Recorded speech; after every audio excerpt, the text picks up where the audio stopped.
All right, so now suppose that we want to find the absolute max or min of a function that is continuous on an interval that is not closed. So since theorem 1 no longer applies, we cannot be certain that the absolute max or min value actually exists. So the figure below illustrates several ways that the functions can fail to have an absolute extrema.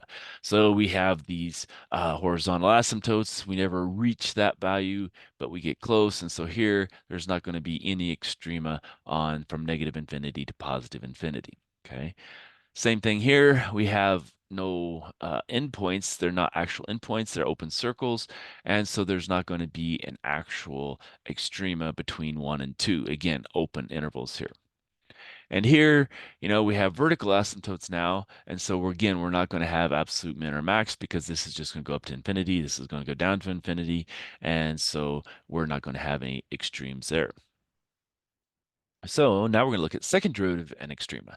So the second derivative can be used to classify the local extrema of a function. So suppose that f is a function satisfying the first derivative of f at c is equal to 0, and the second derivative of f at c is greater than 0. Now, first note that if our second derivative at c is greater than 0, then it follows from the properties of limits that this f double prime, or the second derivative of c greater than 0, in some intervals, uh, called M to N containing C. Thus, the graph must have concave upward in this interval. So it's going to be concave up at this point. But that implies f prime of x is increasing in the interval. Now, since the f prime, or the first derivative, is equal to 0, f prime, or the first derivative, must change from negative to positive at x equals c, and therefore it's going to be a local minimum. Okay. Now, reasoning in the same fashion, we can conclude that if the first derivative is equal to 0 and the second derivative is less than 0, then f of c is going to be a local maximum because it's going to be going something like this. Of course, it's possible that both f prime of c is equal to 0 and f double prime of c is equal to 0. Now, in this case, the second derivative cannot be used to determine the shape of the graph at x equals c. So f of c may be a local min or a local max or neither. So we can't actually determine that one. Now, the sign of the second derivative provides a simple test for identifying the local max and minima. This test is most useful when we don't want to draw the graph of the function.